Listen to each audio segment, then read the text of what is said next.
বাটুল দি great, Narayan Debnath. প্রহরী এরা কারা?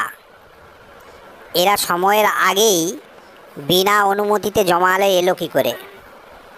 এরা জোর করে ঢুকে পড়েছে প্রভু। তোমাদের এখনও জমলোক আসার সময় হয়নি, তবু তোমরা অবৈধভাবে ঢুকে পড়েছ কেন? অত্যাচারে নিরুপায় হয়ে প্রভু। কার অত্যাচারে? কে সে পাষণ্ড? বাটুল নামধারী এক ছোকরা অমানবিক অত্যাচার করে প্রভু।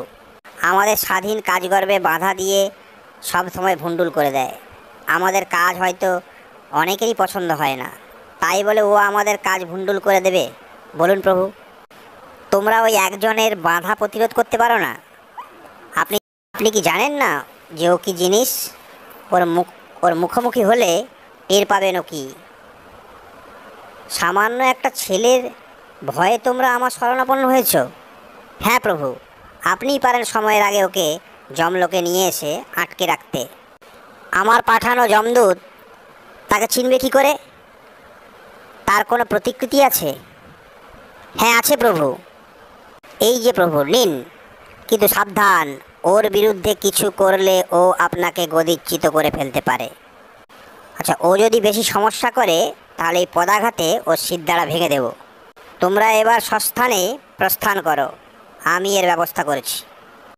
আপনি ওকে এখানে আটকে রাখার ব্যবস্থা করলেই আমাদের উদ্দেশ্য সিদ্ধ হবে। দুর্মুখ, তুমি গিয়ে এই অত্যাচারী ছেলেটাকে তুলে নিয়ে আসো।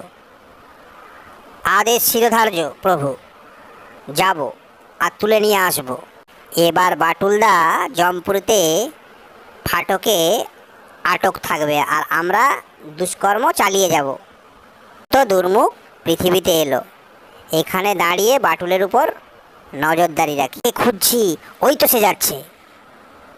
তাড়াতাড়ি চল রে বাচ্চুরা, ইস্টবেঙ্গল আর মোহনবাগানের ফুটবল ম্যাচ শুরু হয়ে যাবে। এই যে ছোকরা, তোমাকে আমার সঙ্গে যেতে হবে। যেতে হবে? আপনি কি কোন যাত্রা দলের অভিনেতা? কিন্তু আমার অভিনয় করার ইচ্ছে নেই।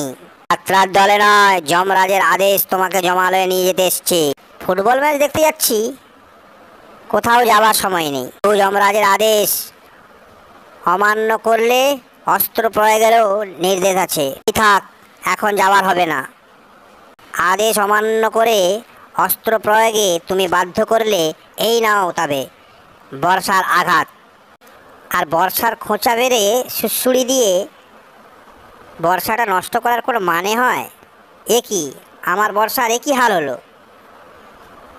যাকে নিতে আদেশ দিয়েছেন সেই বাটুল নামধারী ছেলেটা অতি সাংঘাতিক প্রভু। ওর বেয়াড়াপনায় আমি বর্ষা দিয়ে আঘাত করেছিলাম, তাতে এফোড় ওফোড় হয়ে যাওয়ার কথা ছিল, কিন্তু কিছুই হলো না। উল্টে আমার 6 ফুট বর্ষা 3 ফুট হয়ে গেল প্রভু। এবার আপনাকেই আসতে হবে। দুর্মুখ বিপাকে পড়েছে, যেতেই হবে। ওটাকে আমার এই জমদণ্ড গদা দিয়ে মেরুদণ্ড ভাঙব। এই মতো। এই যে প্রভু, ওখানে দাঁড়িয়ে।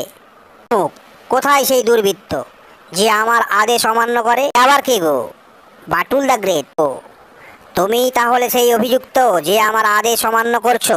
বলছি, ম্যাচ দেখতে যাচ্ছি, তবুও জোর জবরদস্তি যেতেই হবে? তবুও আমাকে অমান্য করার শাস্তি এই জমদণ্ড গদার আঘাত খেতেই হবে। আপনার গদার আঘাত খেতে হবে, আপত্তি নেই। এই পিঠ পেতে দিয়েছি, যা দেবার দিয়ে জলদি ছেড়ে দিন। জমদণ্ডের আঘাত সামলে খাড়া হতে পারলে তবেই তো ম্যাচ দেখতে যেতে পারবে।